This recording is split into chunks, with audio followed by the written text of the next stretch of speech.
예, 다 같이 먼저 기도하시겠습니다. 고마우신 아버지 하나님 감사드립니다.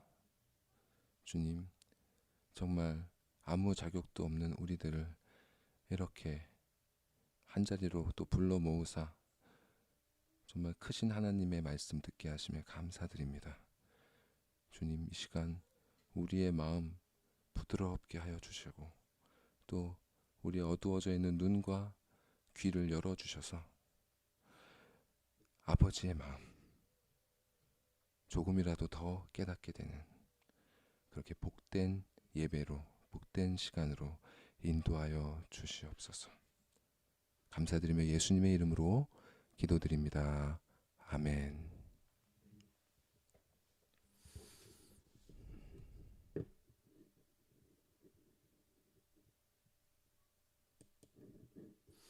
예. 아, 올해 우리는 목사님 말씀을 통해서 하나님께서 택하신 사람들과 맺으신 은혜 언약을 역사적으로 어떻게 성취해 가고 계신지 보고 있습니다. 그리고 또한 하나님께서 그 언약을 한 사람의 개인에게는 어떻게 적용하시는지를 살펴보고 있습니다. 그 은혜 언약이 택하심을 받은 사람에게 직접적으로 적용되는 첫 단계가 바로 지난 시간까지 살펴본 거듭남입니다. 그러면 사람을 거듭나게 하신 후에 주님께서 행하시는 다음 단계는 무엇일까요? 그것은 바로 믿음입니다. 왜냐하면 하나님께서는 사람을 거듭나게 하는 그 복음의 말씀 가운데 믿음으로 그 영혼을 효과적으로 부르시기 때문입니다. 요한복음 3장 16절 말씀을 기억해 보십시오.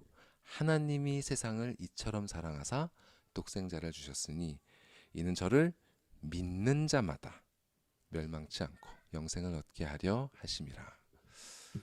그런데 이 믿음은 어디서 옵니까? 내가 스스로 믿을 수 있습니까? 아니죠.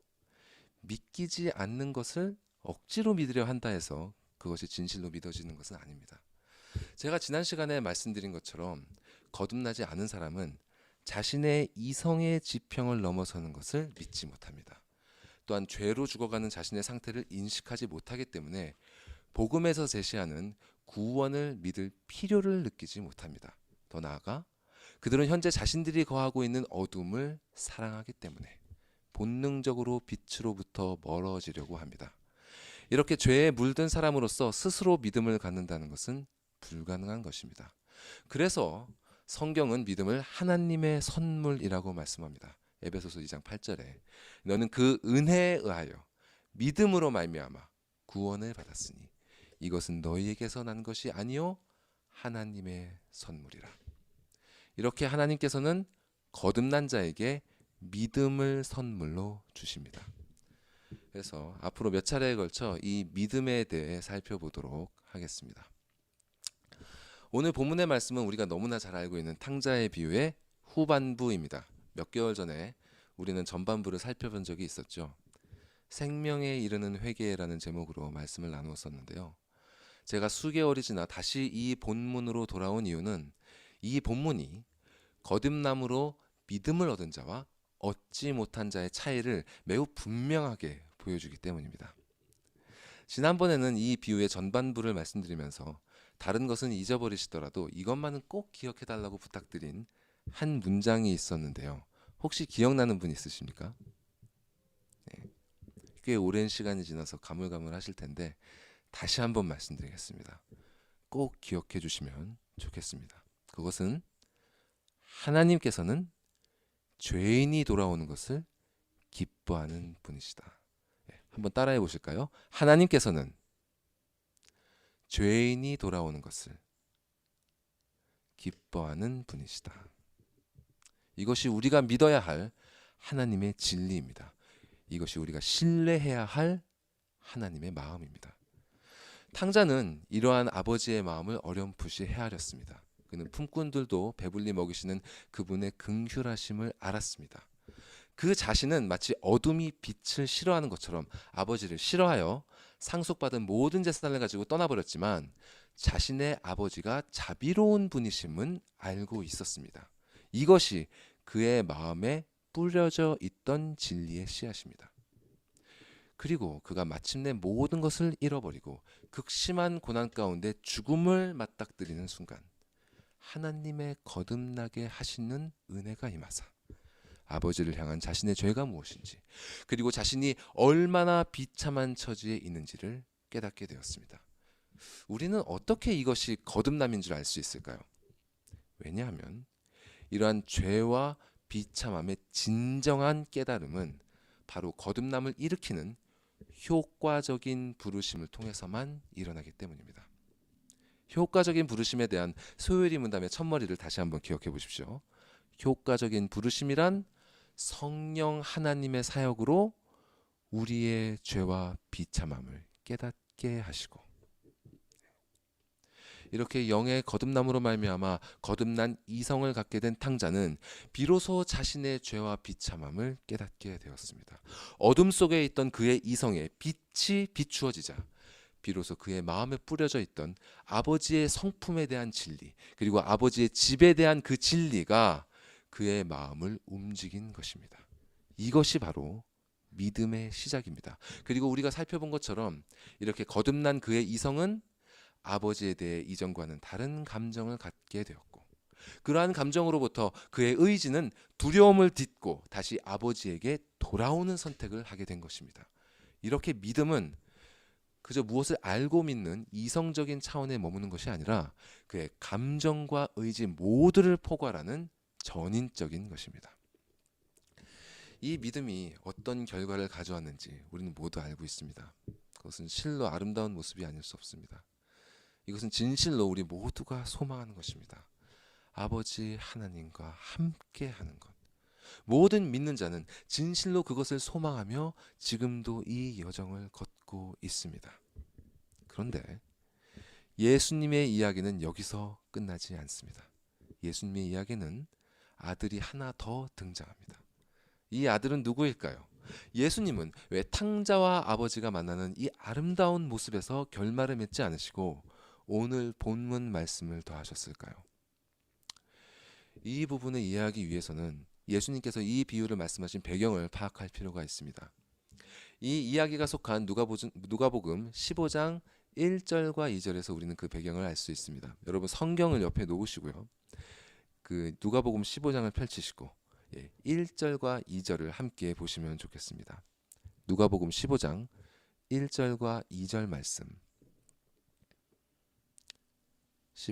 누가복음 15장 1절과 2절 말씀. 오늘은 제가 그 본문 말씀은 PPT로 만들지 않았습니다. 그래서 본문 말씀을 꼭 옆에 펼쳐 놓으시고 함께 말씀 보시면 좋겠습니다. 1절과 2절 말씀을 함께 읽어볼까요? 시작.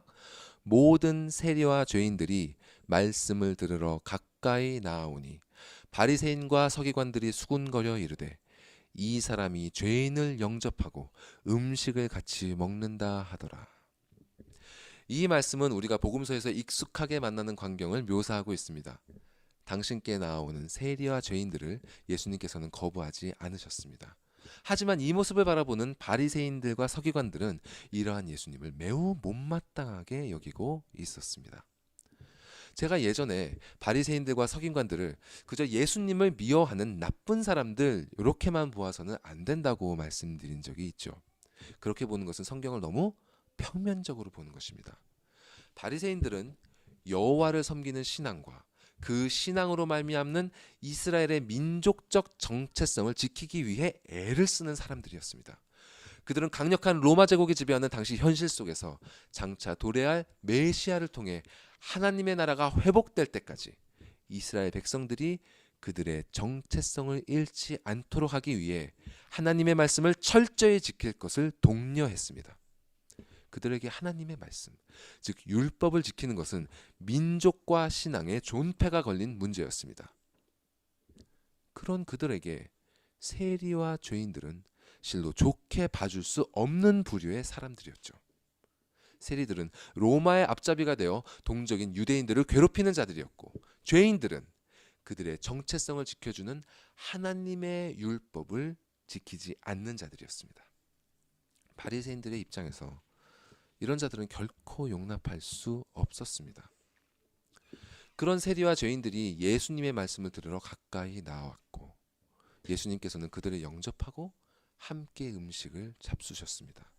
바리새인들이 이 광경을 못마땅하게 바라보며 예수님을 마음속으로 정죄했을 때 예수께서는 이런 그들의 마음을 아시고 여기 누가복음 15장에 나오는 세 가지 비유를 말씀하셨습니다.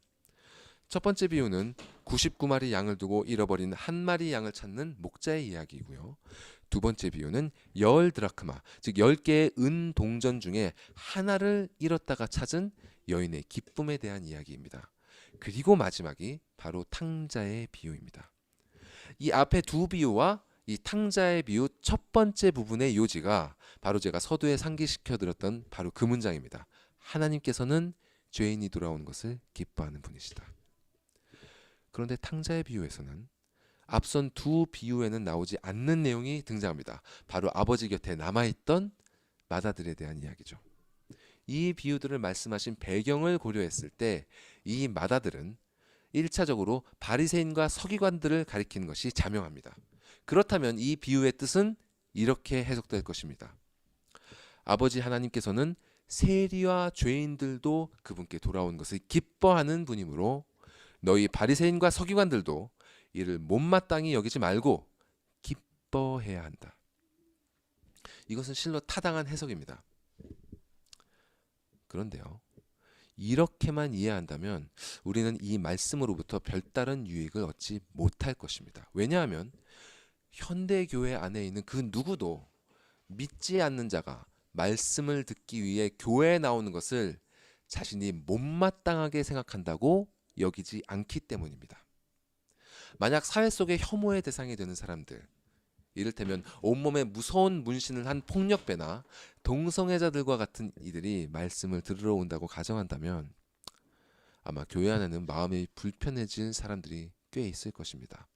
그러나 그렇다고 해서 그런 사람들이 하나님 앞에 나오는 것이 기뻐할 일임을 부인하는 그리스도인은 없을 것입니다. 그렇다면 본문 말씀은 당시 서기관과 바리새인들 같은 사람들을 위한 것이고 현대교회는 그런 생각을 가진 사람들이 별로 없기 때문에 우리에게는 해당되지 않는 말씀일까요? 당연히 그렇지 않습니다. 우리는 예수님께서 내리신 결론으로 너무 빨리 달려가서는 안 됩니다. 예수께서는 비유 속에서 이 결론으로 아버지의 마지막 말을 이야기하시기 전에 아버지에게 항변하는 아들의 말을 들려주십니다. 이는 실로 그분이 읽어내신 바리새인과 서기관들의 마음이었습니다. 그리고 이 마음은 거듭나지 않은 자들의 마음일 뿐만 아니라 표면적으로는 복음이 전파되는 것을 기뻐하는 것이 마땅하다고 인정하는 현대 크리스천들에게도 여전히 남아있는 마음입니다. 그 마음이 본문 29절 그리고 30절에 나타나 있습니다. 여기서 우리는 마다들이 갖고 있는 5가지 영혼의 문제를 볼 수 있습니다. 본문을 펼쳐놓으시고 이 29절, 30절 이 두 구절을 보시면서 말씀을 들어보십시오. 자, 29절에 첫째 아들이 말합니다. 내가 여러 해 아버지를 섬겨. 여기서 아들의 첫 번째 문제가 드러납니다. 한글 성경에서는 눈치채기 어렵지만 원어로는 마다들의 이 첫 번째 말부터 무언가 이상하다는 것을 느낄 수 있습니다. 여기서 섬겨에 해당하는 원어 단어는 노예처럼 일하다 라는 뜻을 담고 있습니다. 그래서 영어 성경은 이렇게 번역합니다. All these years I've been slaving for you. I've been slaving for you. 왜 마다들은 이렇게 말했을까요? 그는 다른 일꾼들과 같은 종이 아니었습니다. 그는 아버지의 아들, 그것도 첫째 아들이었고 그 유산마저 이미 상속받은 아들이었습니다. 그러므로 그는 종이 아닌 주인이었습니다. 그는 종으로서가 아니라 주인으로서 일했어야 합니다. 그런데 그는 자신이 종처럼 일했다고 아버지께 항변합니다. 하지만 아버지는 그를 종으로 부린 일이 없습니다. 아버지는 그를 얽어매지 않았습니다. 그렇다면 그는 도대체 무엇의 종이었을까요? 그는 도대체 무엇에 묶여 있었던 것입니까? 그는 왜 이렇게 아버지께 항변하고 있는 것일까요? 여기서 우리는 마다들이 여전히 자신을 상속받지 않은 자처럼 여기고 있을 뿐만 아니라 그가 지금 하고 있는 일을 자신의 일이 아니라 타인의 일로 생각했음을 알 수 있습니다. 곧 그는 아버지와 자신을 분리하고 있는 것입니다. 그에게 여전히 아버지의 것은 아버지의 것이고 자신의 것은 자신의 것입니다. 그에게 이 관계는 그분의 모든 것을 물려받는 부자의 관계가 아니라 남남의 관계입니다. 그의 몸은 여전히 아버지 집에 머물고 있지만 그의 영은 아버지와 아무런 관계가 없는 것입니다. 아버지로부터의 분리, 이것이 바로 진리를 왜곡시키는 모든 문제의 근원입니다. 여러분, 우리는 이 질문을 우리 자신에게도 던질 필요가 있습니다. 여러분은 지금 이 아버지와 연결되어 있습니까? 그분의 자녀로서 그분과 관계하고 있습니까? 여러분이 그분과 올바른 관계를 맺고 있지 못한다면 여러분은 다른 무엇인가에 묶여 지금 종노릇하고 있을 것입니다. 왜냐하면 그리스도로 말미암아 자유하게 되지 못한 모든 사람은 죄와 사망의 법에 매여 있기 때문입니다. 여러분은 지금 무엇에 묶여 있습니까? 여러분은 지금 무엇을 섬기고 있습니까? 무엇에 쫓기고 있습니까? 아니면 무엇을 쫓아가고 있습니까? 무엇이 여러분을 그렇게 살도록 하고 있습니까? 많은 사람들이 이런 마다들과 같은 태도로 삶을 살아갑니다. 스스로를 크리스천이라 일컬으면서도 적지 않은 사람들이 하나님께서 주신 자신의 삶에 그리고 자신의 일에 주인으로서 자발적이고 능동적으로 임하지 못하고 있습니다. 이것은 우리의 모든 것을 허락하신 아버지 앞에 합당한 태도가 아닙니다. 그분은 우리에게 그리스도로 말미암아 실로 영광스러운 기업을 약속해 주셨습니다. 그리고 장차 그것을 상속받을 수 있도록 이 땅에서 때로는 작은 일로, 때로는 어려운 일로 우리를 가르치시고 단련시키십니다. 물론 이 말은 지금 하고 있는 일을 천직으로 여기고 그 일만을 고수하며 살아가라는 뜻은 전혀 아닙니다. 다만 삶의 여정 속에서 무슨 일을 하게 되든지 간에 그리스도인은 만유의 아버지의 자녀로서 주인의식을 가지고 일해야 합니다. 이 세상의 눈에 그리스도인은 작고 하찮은 존재일지라도 영원한 실제 현실의 세계에서는 왕이신 아버지의 자녀들이요 진실로 왕같은 제사장들입니다. 바른 믿음을 가진 자는 이것을 바라보며 살아갑니다. 아버지와 연합한 자들은 이러한 현실을 바라보며 기뻐하고 즐거워합니다. 그렇기 때문에 마다들은 자신이 아버지를 노예처럼 섬기며 살았다고 했지만 정작 아버지의 진짜 종들은 그렇지 않았습니다. 작은 아들이 알고 있었던 것처럼 그들은 아버지로부터 필요한 것들을 풍족히 받아 누리며 살고 있었습니다. 또한 그 종들은 아버지와 함께 있었기 때문에 작은 아들이 돌아온 것을 함께 기뻐할 수 있었습니다. 그들은 아버지와 함께 즐거워합니다. 그들은 아버지와 함께 풍악을 울리며 춤을 춥니다. 그리고 그들 중에 하나는 이 갑작스러운 풍악 소리에 이유를 묻는 마다들에게 이 기쁨의 소식을 전합니다. 24절에 한 종이 마다들에게 당신의 동생이 돌아왔음에 라고 하는데요. 이 말은 원어에서 현재형이자 강조의 어법으로 쓰여져 있습니다. 그러니까 이런 뜻입니다. 당신의 동생이 지금 와 있습니다. 이 말에서 마다들에게 이 기쁜 소식을 알려주려는 그 종의 마음이 묻어나옵니다. 이처럼 아버지와 함께한 종들은 그분과 함께 기뻐하며 즐거워합니다. 그리고 이 기쁜 소식을 전해주고 싶어 합니다. 여러분은 이처럼 아버지와 함께하고 계십니까? 그분과 함께하지 않은 마다들은 그들과 함께 기뻐하지 못할 뿐만 아니라 오히려 분노합니다. 그는 화가 나서 아버지가 들어가자고 하는데도 들어가기를 거부하며 항변합니다. 왜 아들은 이렇게 분노하고 있을까요? 그의 첫 번째 문제는 아버지와 자신을 분리한 것이었습니다. 그렇기 때문에 그는 아버지로부터 자신이 일한 대가를 받아 마땅하다고 여깁니다. 왜냐하면 아버지와 자신은 남남이기 때문입니다. 이것이 마다들의 두 번째 문제입니다. 아버지는 이미 그에게 모든 것을 상속해 주었습니다. 그런데 그는 자신이 아버지로부터 받아 마땅한 대가를 받지 못했다고 생각했습니다. 그렇기 때문에 그는 이렇게 분노한 것입니다. 이러한 생각은 필연적으로 자기 자신에 대한 과대평가로 이어집니다. 그래서 아들은 이렇게 말하고 있습니다. 내가 여러의 아버지를 섬겨 명을 어김이 없거늘. 그는 자신이 아버지의 명을 어긴 일이 없다고까지 자부합니다. 그렇기에 아버지는 자신을 인정하고 보상해 주셔야 마땅한 것입니다. 그러나 바르게 성경을 배운 그리스도인이라면 인간이 하는 어떤 행위도 하나님 앞에 공로가 될 수 없음을 잘 알고 있습니다. 성경은 인간이 행한 최고의 순종도 하나님의 요구에 미치지 못한다고 선언합니다. 자, 다음의 말씀들을 잘 살펴보십시오. 자, 시편 143편 2절 말씀. 시편 143편 2절 말씀을 보여 주십시오.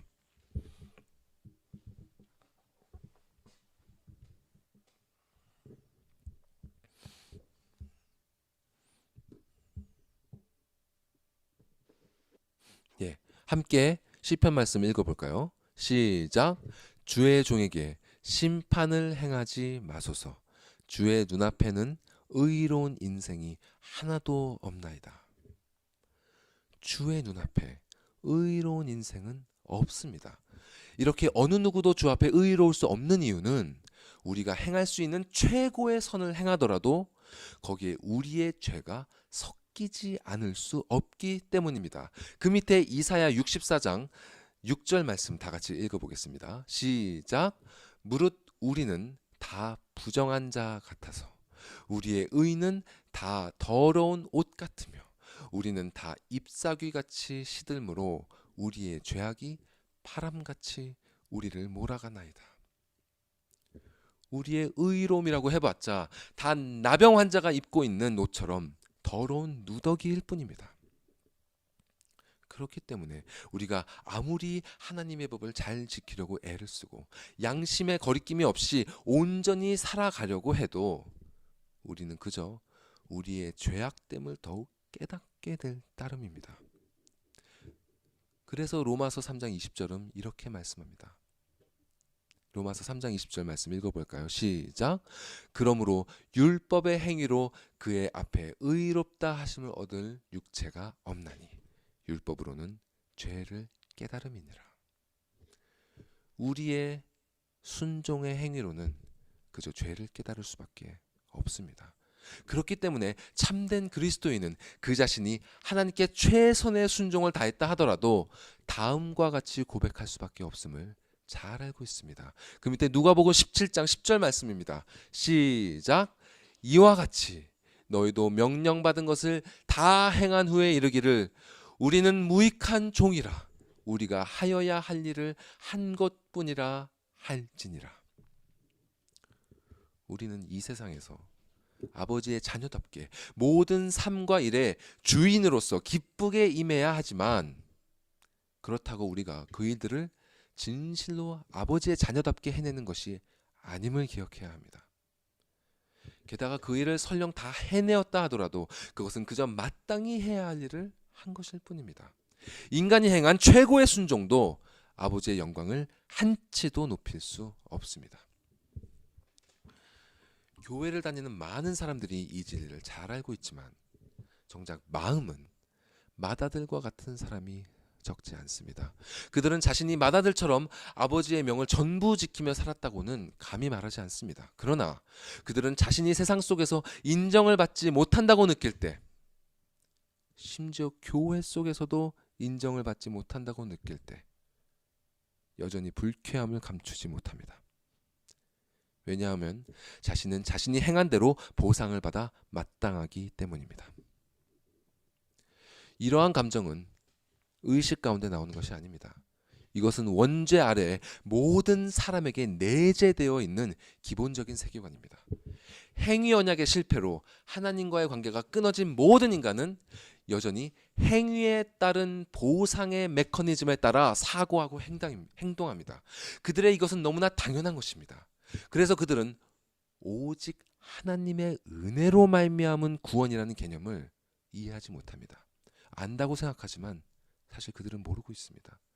사랑하는 자녀에게 거저 베풀어 주시는 은혜를 그들은 받아들이지 못합니다. 그들에게 하나님은 언제나 남이기 때문에 give and take, 그 관계 이외에는 생각할 수 없습니다. 바리새인들의 율법주의를 비롯해서 역사 가운데 은혜로 말미암는 구원의 교리를 왜곡시킨 온갖 행위 구원론의 사상들의 뿌리가 바로 여기에 있습니다. 그러나 거듭남으로 말미암아 사람의 마음속에 하나님의 영이 거하시게 되면 자신들의 행위에 따라 보응을 받는 것이 얼마나 무서운 것인지, 그리고 자격이 없는 자신에게 베풀어 주신 그분의 은혜가 얼마나 놀라운 것인지를 깨닫기 때문에 감히 이런 생각을 할 수가 없습니다. 물론 여전히 옛자아가 남아있기 때문에 때로는 삶 가운데 불쑥불쑥 이러한 심리가 나타나지만 그들의 마음을 인도하시는 성령 하나님께서 다시금 그들이 잊어버렸던 진리를 생각나게 하십니다. 그리고 믿음으로 그 진리를 붙잡도록 하십니다. 그 진리를 믿을 때 사람 안에는 비로소 참된 기쁨과 안식이 솟아납니다. 이것이 바로 거듭남으로 말미암아 선물로 주어진 참된 믿음입니다. 그러나 안타깝게도 마다들에게는 이러한 믿음이 없었습니다. 그렇기 때문에 그에게는 아버지와 함께하는 기쁨이 없었습니다. 그래서 그는 다른 곳에서 기쁨을 찾았습니다. 이것이 그에게 일어난 세 번째 문제입니다. 그래서 그는 이렇게 말합니다. 내가 아버지의 명을 어김이 없거늘 내게는 염소 새끼라도 주어 나와 내 벗으로 즐기게 하신 일이 없더니. 마다들이 사실 원하는 것은 이것이었습니다. 그는 아버지와 함께 기뻐하기보다는 세상 벗과 즐기기를 원했습니다. 아버지께서 그에게 모든 것을 상속해 주셨음에도 불구하고 그분 안에서 그분과 함께 즐기기보다 그는 다른 곳에서 기쁨을 찾았습니다. 이처럼 거듭나지 않은 사람은 빛보다 어두움을 좋아합니다. 그러나 거듭난 사람은 빛으로 가까이 나옵니다. 왜일까요? 지난 시간 마지막 본문 말씀이 기억나십니까? 요한복음 3장 21절 말씀에 이렇게 말씀합니다. 진리를 따르는 자는 빛으로 오나니 이는 그 행위가 하나님 안에서 행한 것임을 나타내려 함이라. 하나님 안에서 행한 것, 하나님 안에서 행하는 것, 이것이 그에게 참된 기쁨이 됩니다. 무엇을 하든지 하나님 안에서 행하길 원하기 때문에 무엇을 하든지 그분 안에서 그분과 동행하며 교제하기 원하기 때문에 그들은 빛으로 나아옵니다.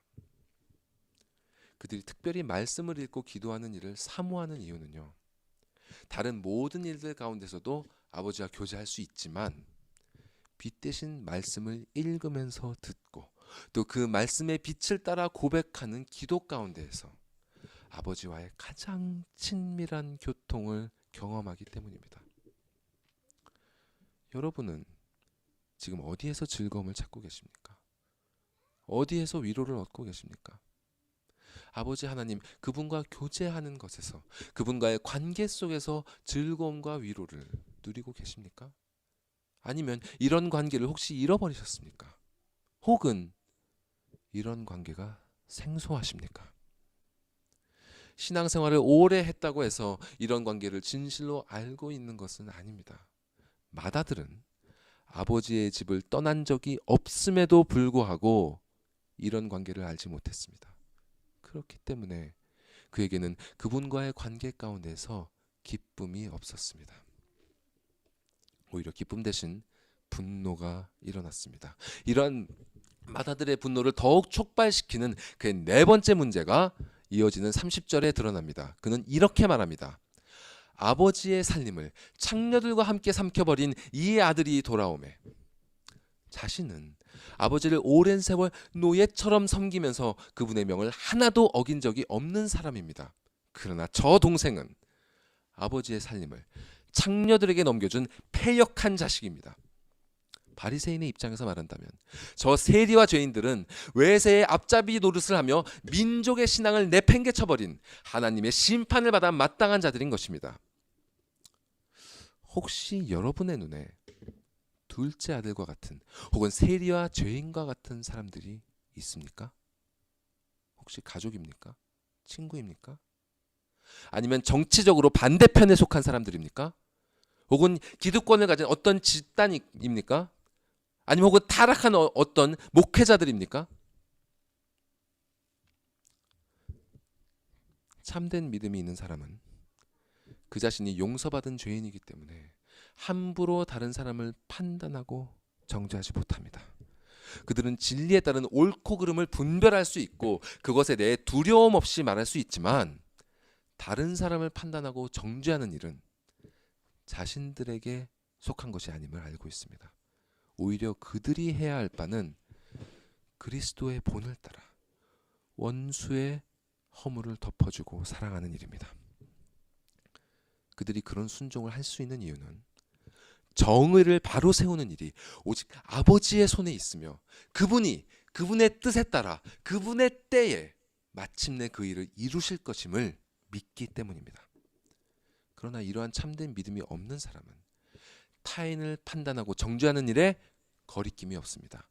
이것은 앞서 말씀드린 행위에 따른 보상의 메커니즘이 그들의 의식 아래에 작용하고 있기 때문입니다. 그래서 그들은 스스로 공정하다고 말하고 생각하지만 항상 언제나 자신을 높이며 타인은 낮춥니다. 그들은 자신이 내려다볼 누군가를 정해놓고 판단하며 정죄하기를 즐기면서 이것을 정의로운 행동이라고 착각합니다. 그리고 그들의 생각대로 세상에서 심판이 이루어졌을 때 그들은 그때야 비로소 기뻐하고 즐거워합니다. 그러나 문제는 항상 그들의 생각대로 심판이 이루어지지 않는다는 사실입니다. 그러한 심판이 이루어지지 않을 때 그들은 분노합니다. 이것이 마다들이 품었던 분노의 근본적인 이유입니다. 여기서 그의 마지막 5번째 문제가 나타납니다. 그에게 아버지는 열심히 일한 자신에게 염소 새끼 하나도 친구들과 즐기도록 내어주지 않는 인색한 아버지입니다. 또한 그분은 당신 곁에서 오랫동안 노예처럼 일했던 자신을 위해서가 아니라 당신의 재산을 창녀들과 함께 삼켜버린 저 둘째 아들을 위해 살찐 송아지를 잡는 불의하고 불공평한 사람입니다. 이것이 마다들이 갖게 된 아버지에 대한 잘못된 지식입니다. 하나님에 대한 잘못된 지식. 이것이 바로 그의 5번째 문제입니다. 거듭나지 않은 사람들에게 하나님은 불공평하신 분입니다. 하나님은 불의하신 분입니다. 그렇기 때문에 그들에게 하나님은 하나님이 되실 자격이 없습니다. 이것이 바로 불신자들이 하나님을 거부하는 근본적인 이유입니다. 그리고 이런 마음은 바리새인들처럼 스스로 믿음이 있다고 생각하는 사람들에게도 여전히 남아 있습니다. 이러한 생각을 그들이 의식하고 있던 의식하지 못하고 있던 간에 그들의 마음 안에 깊은 곳에서는 하나님에 대한 이런 적대감 그리고 그로 말미암은 분노가 숨어 있습니다. 교회 밖에 있는 자들만 하나님을 미워하는 것이 아닙니다. 교회 안에 있는 자들도 하나님을 미워합니다. 다만 그것이 하나님이 아닌 다른 사람에게 표출됩니다. 그 타겟은 주로 자신보다 힘과 능력이 작다고 여겨지는 사람, 그리고 정치적으로, 도덕적으로, 영적으로 자신보다 못하다고 여겨지는 사람들입니다. 참된 믿음이 부족하고 결여된 사람들은 그가 교회 안에 있든 밖에 있든 간에 이렇게 작은 자들을 향하여 서슴없이 정죄의 손가락을 뻗습니다. 세리와 죄인들을 손가락질했던 바리새인들처럼 말입니다. 그래서 예수께서는 너희가 여기 내 형제 중에 지극히 작은 자 하나에게 한 것이 곧 내게 한 것이니라 고 말씀하신 것입니다. 이렇게 분노로 가득 찬 아들을 아버지는 이렇게 부르십니다. 예. 이 말은 부모가 자녀를 따뜻하게 부를 때 쓰는 말입니다. Son, my son, my child. 나의 아들아, 나의 자녀야.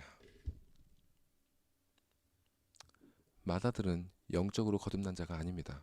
그는 여전히 죄인이고 아버지와의 교제를 회피하는 자였습니다.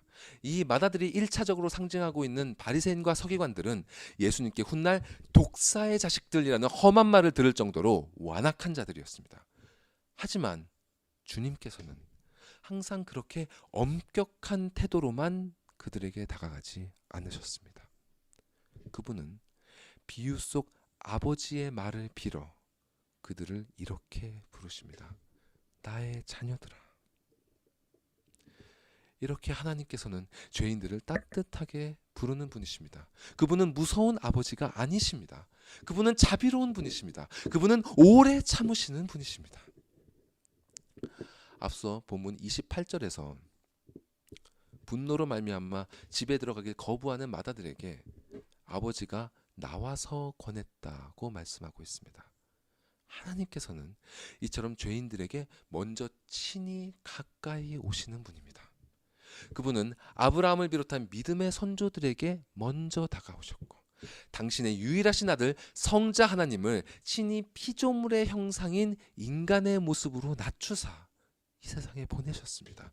그리고 지금은 그분의 여기신 성령 하나님을 보내셔서 죄인인 우리에게 먼저 다가오십니다.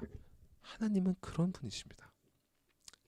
그리고 이렇게 먼저 다가오실 뿐만 아니라 그에게 권했다고 말씀하십니다.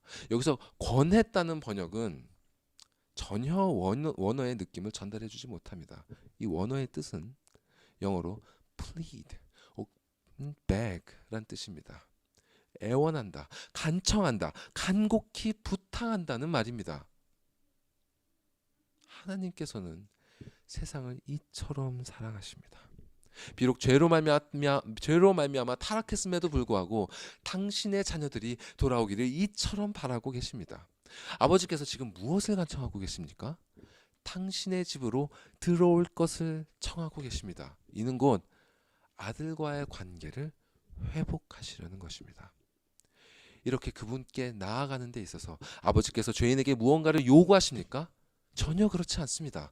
하나님께서는 은혜의 언약 안에서 죄인에게 무엇을 요구하지 않으십니다.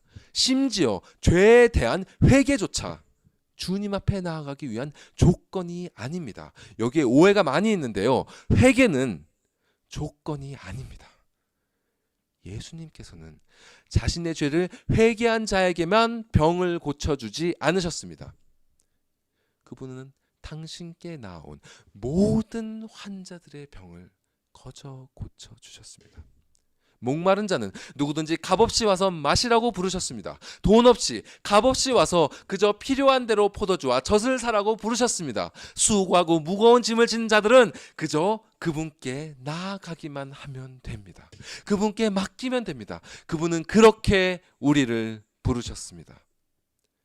그런데 사람들은 주님 앞에 그렇게 나아가지 못합니다. 그들은 항상 주님께 무언가를 해야 할 것처럼 느낍니다. 먼저 내 죄를 회개하고 자신의 삶에 무언가를 고쳐야 할 것처럼 생각합니다. 그래야만 주님 앞에 나아갈 수 있고 그분께 필요한 바를 구할 수 있을 것처럼 생각합니다. 전도를 하면 지금 내 삶이 너무 엉망이라 교회에 갈 수 없다. 나중에 삶이 좀 정리되면 그때 나가겠다.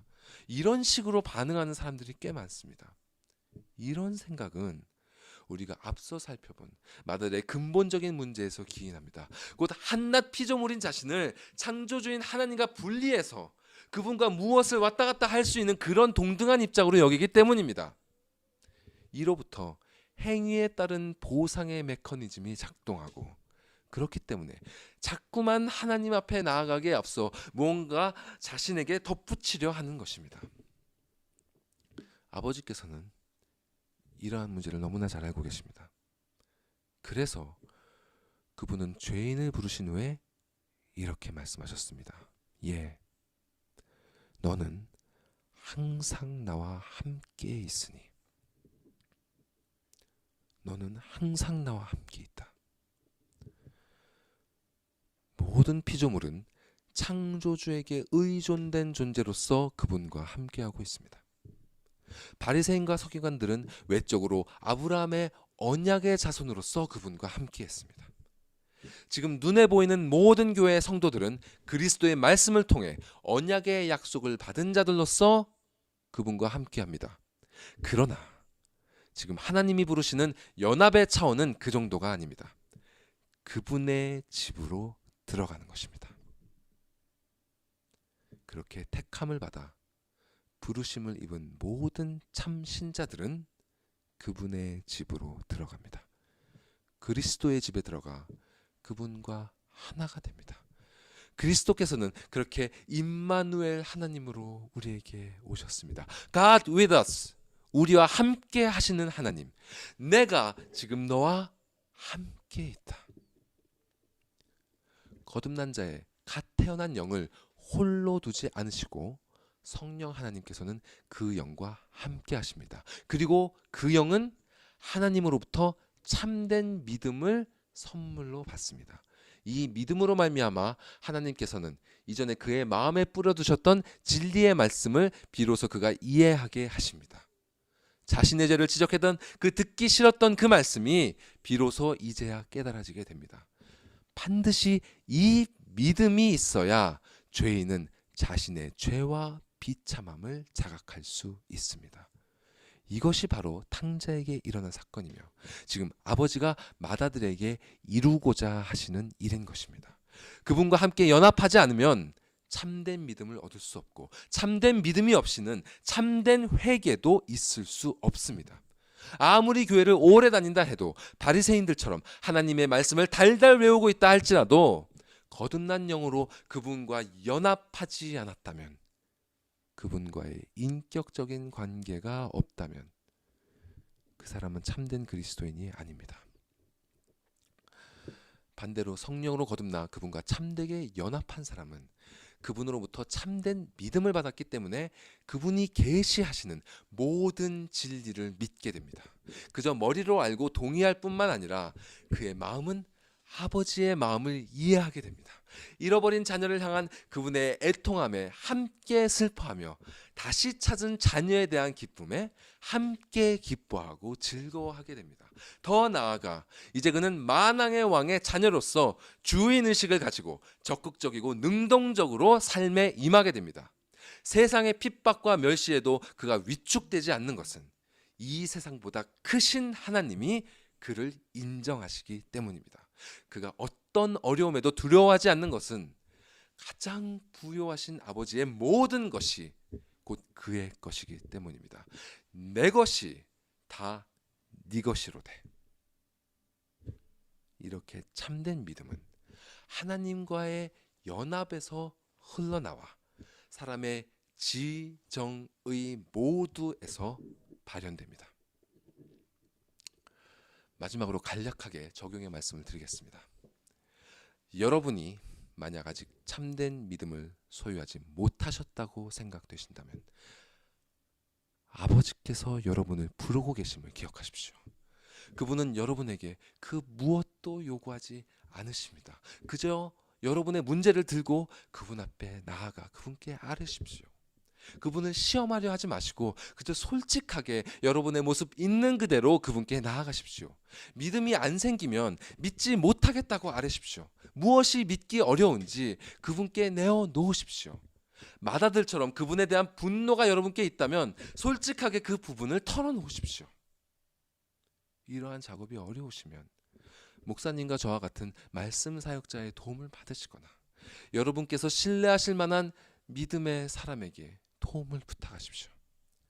하나님께서 여러분에게 가장 적합한 방법으로 가장 적절한 때에 친히 당신이 참 하나님 되심을 여러분께 증명하실 것입니다. 스스로 참된 믿음을 가진 것으로 여겨지시는 분들은 먼저 감사하시고 성령께서 오늘 말씀 가운데 도전을 주시는 부분을 붙잡으십시오. 성령님께서는 여러분의 믿음이 지성적인 면에서 혹은 감정적인 면에서 혹은 의지적인 면에서 부족한 부분이 있음을 분명히 말씀하실 것입니다. 그리스도의 장성한 분량에 비하면 그 어떤 사람의 믿음도 부족하기 짝이 없습니다. 하지만 그렇게 부족하기 때문에 우리에게는 나아갈 길이 있고 그 길은 기쁘고 즐거운 길입니다. 왜냐하면 찬송에서 고백하는 것처럼 주 예수와 동행하는 길은 그 어디나 하늘나라이기 때문입니다.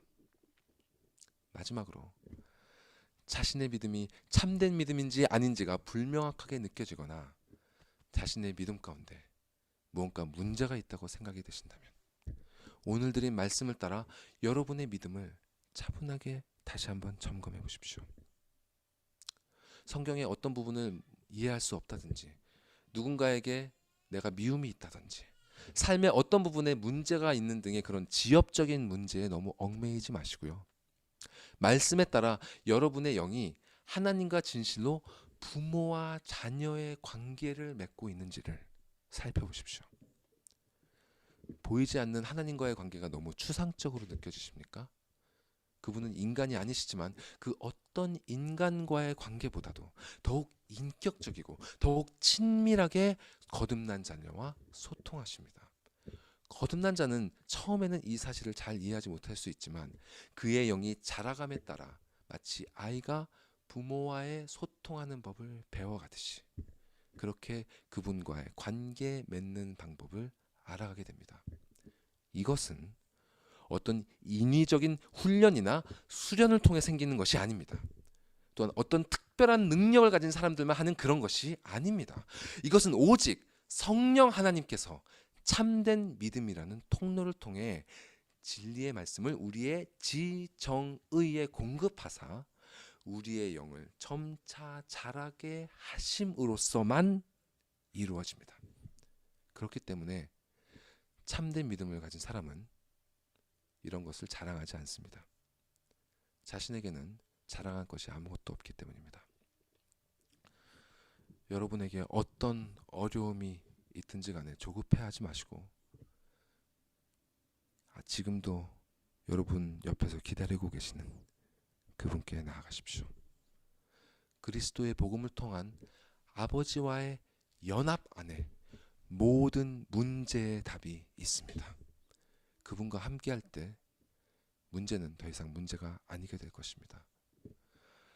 부디 이 예배의 자리에 함께한 우리 모두에게 임마누엘, 우리와 친히 함께 하시는 하나님의 크신 은혜가 가득하기를 진심으로 소망합니다.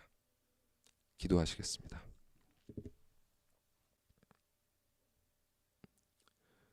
고마우신 아버지 하나님,